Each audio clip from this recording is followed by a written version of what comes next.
Hello बच्चों, let's see the question. So the question says, in which of the following pairs of the solutions will the values of Van't Hoff factor be the same? और हमारे पास चारों options में चारों sol- जो solution है दो दो करके स्पीसीज का एक सॉल्यूशन दिया गया है। तो सबसे पहले क्या है 0.05 molar K4 FeCN6 and 0.1 molar FeSO4। B में है 0.1 molar K4 FeCN6 and 0.05 molar FeSO4 NH4 whole twice SO4.6H2। सी में है 0.2 molar NaCl and 0.1 molar barium chloride यानी कि BaCl2। डी में हमारे पास है 0.05 molar FeSO4 NH4 whole twice SO4.6H2 and 0.02 molar KCl.MgCl2.6H2। तो चलिए सबसे पहले देखते हैं इस क्वेश्चन का की कॉन्सेप्ट क्या है। इस क्वेश्चन का की कॉन्सेप्ट है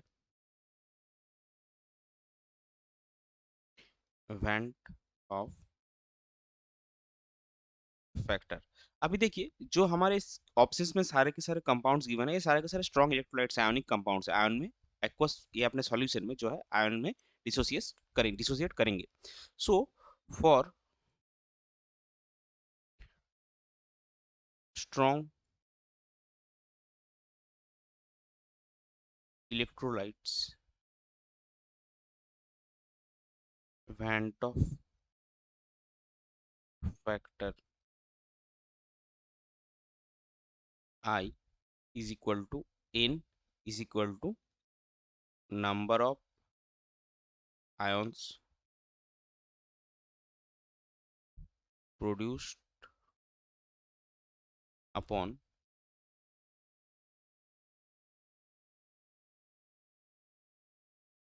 dissociation। सो अभी हम देखेंगे जितने भी स्पीसीज है कौन से ऑप्शन में दोनों ही कंपाउंड्स में जो नंबर ऑफ आयंस है वो सेम बन रहा है। सो सबसे पहले स्टार्ट करेंगे ऑप्शन ए से। सो ऑप्शन ए में सबसे पहले जो हमारे पास है वो है K4 FeCN6। अभी देखिए ये एक कॉम्प्लेक्स कंपाउंड है। सो डिसोसिएट कैसे होगा 4K प्लस प्लस ये जो कॉम्प्लेक्स वाला पार्ट है ये आपका इंटेक्ट रहेगा -4। तो यहाँ पे कितने आयन बने, चार आपके K प्लस बने और एक आपका ये कॉम्प्लेक्स आयन बना। तो एन आपका हुआ 5 और यही हो गया आई का वैल्यू। दूसरा हमारे पास क्या है, दूसरा हमारे पास है FeSO4। सो FeSO4 कैसे डिसोसिएट करेगा Fe+2 प्लस SO4 2 माइनस। सो इसमें भी आपको एन कितने मिलेंगे N2, यही आपका आई हो जाएगा। सो इसमें n is equal to 5 is equal to i. अभी चलते हैं ऑप्शन बी पे। तो ऑप्शन बी में हमारे पास क्या है, सबसे पहला है K4 FeCN6। K4 Fe, तो इसका हमने अभी अभी निकाला आई इज इक्वल टू 5। दूसरा क्या है, दूसरा है FeSO4 NH4 whole twice SO4.6H2। दूसरा आपका है FeSO4 dot NH4 whole twice SO4.6H2। तो ये जो आपका है ये एक डबल सॉल्ट है। और डबल सॉल्ट और कॉम्प्लेक्स सॉल्ट में क्या अंतर है, डबल सॉल्ट में जितने भी आपके कॉन्स्टिट्यूएंट आयंस है वो सारे के सारे आपको एक्वा सॉल्यूशन में मिलेंगे। लेकिन कॉम्प्लेक्स सॉल्ट में जो कॉम्प्लेक्स एंटिटी या फिर कोऑर्डिनेशन एंटिटी में जो आयंस होते हैं वो आपको कभी भी एक्वा सॉल्यूशन में डिसोसिएट नहीं मिलेंगे। जैसे कि यहाँ पे आपको कभी भी Fe जो है Fe+3 नहीं मिलेगा और Cn- भी नहीं मिलेगा। आपको सिर्फ ये कॉम्प्लेक्स आयन मिलेगा FeCN6 FeCN6 4 माइनस और K प्लस। सो यहाँ पे क्या होगा, जैसे कि हमने बोला ये डबल सॉल्ट है तो इसमें आपको सारे के सारे जो आयंस है वो मिल जाएंगे। सो Fe+2 plus SO4 2 minus +2 NH4 plus SO4 2 minus plus 6H2। सो आयंस कितने हैं देखिए, यहाँ पे एक है, एक Fe+2 है, एक SO4 2 माइनस है और एक SO4 2 माइनस है, ये 3 और 2 NH4 प्लस। सो एन आपका यहाँ पे हो गया 5 and that is equal to I. So B के केस में आपका दोनों ही स्पीसीज का वेंट ऑफ फैक्टर सेम आ गया। अभी चलता है सी पे। सी पे क्या है हमारे पास NaCl and BaCl2। So NaCl dissociate करेगा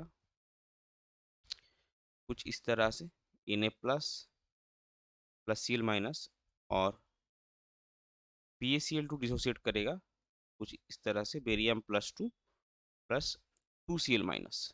सो यहाँ पे देखिए एन कितना हुआ, एक एन प्लस है आपका, एक Cl माइनस यानी कि 2, यही आपका आई हो जाएगा। और बेरियम क्लोराइड में कैसा है, एक बेरियम प्लस 2 है और 2 Cl माइनस।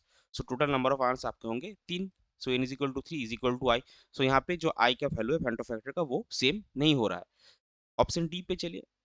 ऑप्शन डी में पहला हमारे पास है देखिए यही सेम ऑप्शन बी का FeSO4 वाला सॉल्ट कॉम्प्लेक्स सॉल्ट और डबल सॉल्ट, और दूसरा है KCl.MgCl.6H2O। So FeSO4 dot NH4 whole twice SO4 dot 6H2O, और इसके साथ है आपका KCl डॉट MgCl2 डॉट यहाँ पर भी 6H2। सो ये टूटेगा कैसे, K plus plus Cl minus plus Mg plus 2 plus 2 Cl minus plus 6H2O। सो यहाँ पर भी देखिए एफ जो FeSO4.NH4/SO4.6H2 वाला सॉल्ट है उसका हमने निकाल के रखा है ऑप्शन बी में I इज इक्वल टू 5। और यहाँ पे क्या होगा, एक K प्लस एक Cl माइनस और दो Cl। सो टोटल आपका 3 Cl माइनस, एक K प्लस और एक Mg प्लस 2, यानी कि यहाँ पर भी आपका हो गया N is equal to 5 is equal to I। So option D में भी आपका दोनों स्पीसीज का वेंटो फैक्टर सेम है, तो आपका करेक्ट फाइनल आंसर आ जाएगा option B and option D. I hope you understood it well. Best of luck, thank you.